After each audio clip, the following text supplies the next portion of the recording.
Hello everyone, I welcome you all to my YouTube channel. I hope आप सब बहुत अच्छे एंड सेफ हैं अपने घर पे।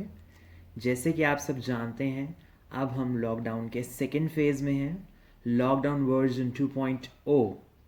सो इट्स वेरी इम्पॉर्टेंट कि जैसे हमने फर्स्ट 21 डेज़ काटे हैं, उसी हिसाब से हम नेक्स्ट डेज़ टिल May 3 बहुत अच्छे से अपना टाइम बेस्ट यूटिलाइज करके उसे अच्छे से यूज़ करें। इसी को ध्यान में रखते हुए आज की स्पेशल वीडियो आप सबके लिए, बी इट अ चाइल्ड और a mother, any corporate person और अ स्टूडेंट, ये वीडियो आप सबके लिए बहुत अमेजिंग और इंटरेस्टिंग होने वाली है, क्योंकि मैंने इंग्लिश का वो पार्ट पिक किया है जो हम लोग हर रोज़ daily conversation, daily writing, daily speaking में यूज़ करते हैं। सो आज का टाइटल आप सबके लिए है articles, that is A and the का यूसेज हमारी इंग्लिश में। सो आई वॉन्ट आप इसे बहुत ध्यान से सुने and do not forget to subscribe my channel. So let's start.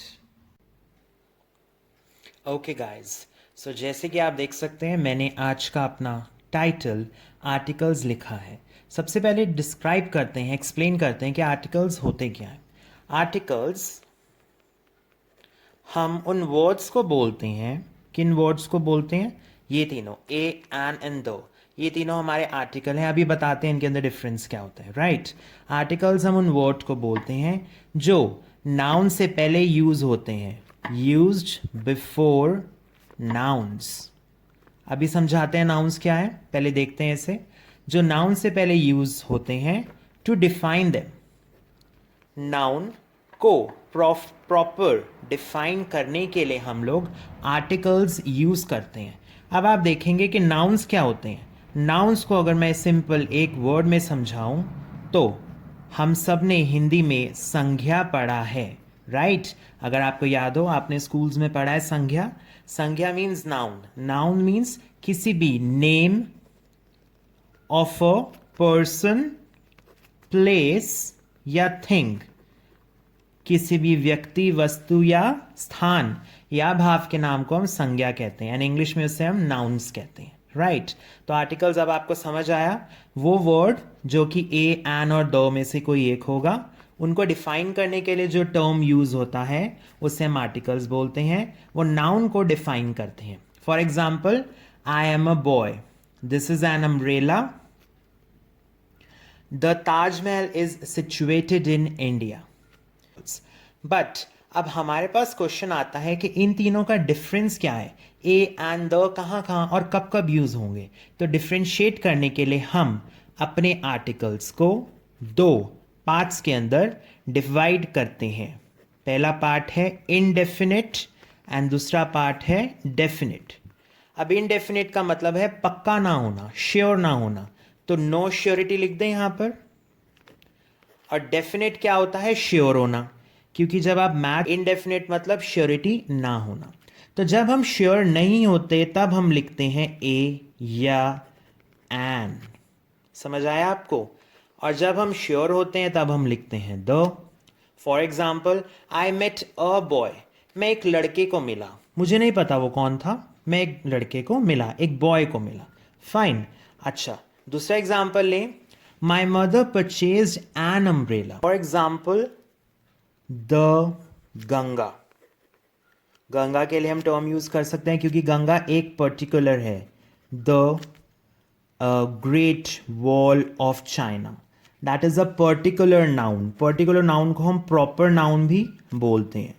तो ये डिफरेंस जब आपको समझ आ गया है तो अब आप इजीली नेक्स्ट स्लाइड्स और नेक्स्ट इंफॉर्मेशन पर जंप कर सकते हैं। आई होप ये पैटर्न आपको अब क्लियर हो चुका है। बेसिक डिफरेंस ए और एन के बीच में आता है, तो हमारे पास वो डिफरेंस आता है साउंड्स के बेसिस पे। क्योंकि ए आपको पता है हमेशा किनके साथ लगता है? कॉन्सोनेंट्स के साथ, एंड एन लगता है वॉवल्स के साथ। वॉवल्स एंड कॉन्सोनेंट्स आपको पता है ए ई आई ओ यू, एंड रिमेनिंग सभी लेटर्स कौन से? अल्फाबेट्स के। अल्फाबेट्स के सभी लेटर्स के साथ हमेशा क्या लगता है? ए। अगर हम एग्जाम्पल यहां पे लें, an apple, very simple, very basic, an owl, a boy, a cat, a van, etc. बिल्कुल बेसिक है, आपको डिफरेंस समझ आ रहा है कि यहां पर हम कॉन्सोनेंट्स ले रहे हैं और यहां पर हम वॉवल्स ले रहे हैं, बट इसके अंदर एक एक्सेप्शन है जो मैं आपको बताना चाहता हूं, which is very important. Exception आना बहुत ज़रूरी है कि कहां पर हम वॉवल्स होते हुए भी एन यूज़ नहीं करेंगे, बट कॉन्सोनेंट्स होते हुए हम फिर भी एन यूज़ करेंगे। Let's check it out. See guys, ये आपके लिए मैंने नेक्स्ट शीट निकाली है। यहां देखेंगे हेडिंग क्या लिखा है, 3 cases of using a and N.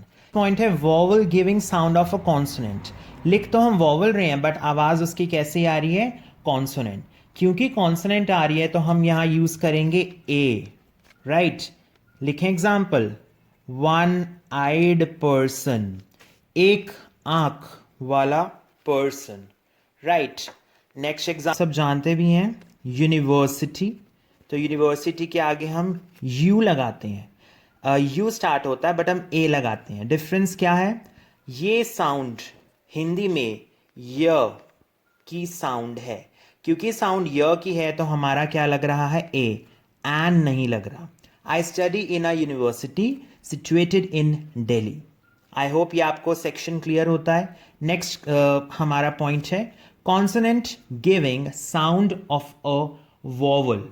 अब ये पॉइंट में क्या आता है, हमारे आएंगे तो कॉन्सोनेंट्स, बट हम उनको वॉवल की साउंड के बेसिस पे जज करके उनको यूज करेंगे an. So the consonants are H, L, M, N, F, R, X. ध्यान से देख लीजिए इनको, H, L, M, N, F, R, X. H को अभी हम लेंगे आराम से। एल का लिखिए एग्जाम्पल, आपने लिखा an N L B, an M L A and NCC cadet. NCC cadets होते हैं स्कूल्स में, कॉलेजेस में, यस। सेकेंड हम लिख सकते हैं इसमें next an F I R, F I R lodge होती है। आर डी एक्स के लिए यूज हो सकता है, an R D X was found near a building in Mumbai for example, right. X के लिए एन एक्सरे और एक्सरे मशीन। अब हम गाइस फटाफट से देखते हैं कि जो द है हमारा, जिसकी हमने बात की थी स्टार्टिंग में, कौन सा है ये आर्टिकल, फटाफट से बताएंगे। Very good, definite article. I hope आप साथ साथ इसे नोट डाउन भी कर रहे हैं, एंड आप अगर नोट्स नहीं बना रहे आप वीडियो को पॉज करके स्क्रीनशॉट ले सकते हैं, राइट। डेफिनेट आर्टिकल है द। तो फर्स्ट यूसेज कहाँ होता है इसका, प्रॉपर नाउन में। प्रॉपर नाउन मैंने आपको बताया था, फॉर एग्जाम्पल द ताजमहल। कितने ताजमहल है इंडिया में, वर्ल्ड में, सॉरी, एक ताजमहल है, राइट। फॉर एग्जाम्पल हम यहां लिख सकते हैं द सहारा। सहारा क्या है, सहारा डेजर्ट है, you know it, right. If I take about newspaper name the Hindu. अगर आप न्यूज़पेपर्स रीड करते हैं आपको सुना होगा इसका नाम, the times of India, the Hindustan times, etcetera. Musical instruments बहुत इंपॉर्टेंट है, ये पता ही नहीं होता किसी को, ये एक्सेप्शन केस है। म्यूजिकल इंस्ट्रूमेंट्स के आगे हमेशा लिखा जाता है the. For example I can play the flute. Flute means बांसुरी। अब द फ्लूट के साथ आप कुछ भी लिख सकते हैं, the piano, the tabla, the bongo, etcetera, the harmonium, anything. ये बहुत इंपॉर्टेंट है, ये बच्चे जो एग्जाम्स के लिए प्रिपेयर कर रहे हैं या इंटरव्यू के लिए प्रिपेयर कर रहे हैं, ध्यान रखें, इसके मार्क्स काउंट होते हैं। This is a blunder if you commit, fine. Next लिखते हैं before a unit of measurement. किसी भी यूनिट को मेजर करने के लिए हम हमेशा यूज करते हैं the. For example cloth is sold by the metre. अब हमें पता है मीटर तो बहुत कॉमन है, तो हम इसमें द क्यों लिख रहे हैं। आपको पता है क्लोथ, आप कभी ये नहीं बोलते भैया 1 किलो कॉटन का क्लोथ देना, नहीं, आप उसे मीटर में लेते हैं। क्योंकि मीटर में लेते हैं तो ये एक पर्टिकुलरिटी शो कर रहा है, राइट। ये पर्टिकुलरिटी शो कर रहा है, ये एक स्पेसिफिकनेस शो कर रहा है, जिस कारण से हम क्या लगा रहे हैं। I hope this is clear. Comparison के लिए हम द यूज करेंगे guys, very simple. Am the smartest of all. ये आप यूजुअली घर में बोलते हैं जब आपका कंपैरिजन, आपके स्कोर्स का कंपैरिजन आपके भाई बहन के साथ किया जाता है. I hope you can relate this. Fine, this is again exception, ध्यान रखेंगे. इन्वेंशंस के लिए हमेशा हम द यूज करते हैं.